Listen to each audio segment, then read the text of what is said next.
I am the Tofu Golem. Please enjoy the video. In this video, I will show you how to make Sri Lankan deviled pork. First, gather your ingredients. About 1.5 pounds of boneless pork, 2 large onions, and several green chilies. Cut the pork into 1-inch cubes and marinate it with a teaspoon of salt and a half teaspoon of turmeric powder for at least 30 minutes. This initial step ensures the pork absorbs flavor and becomes tender. Next, place your marinated pork into a pot with about 1 cup of water and boil it until the pork is tender, which usually takes around 20 minutes. Once cooked, drain any excess liquid.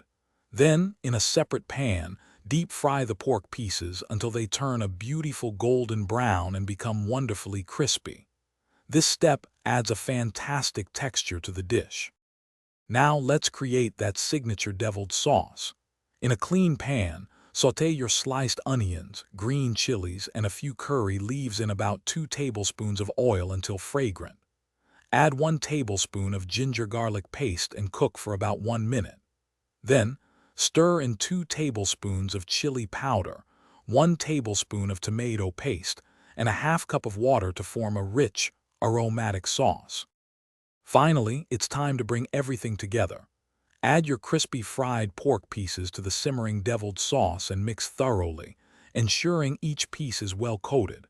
Season with about 1 teaspoon of sugar and adjust salt to your preference. Garnish with some fresh spring onions for a pop of color, and serve this delicious Sri Lankan deviled pork hot with steamed rice or warm bread. Enjoy! Thanks for watching. Consider subscribing if we helped you today.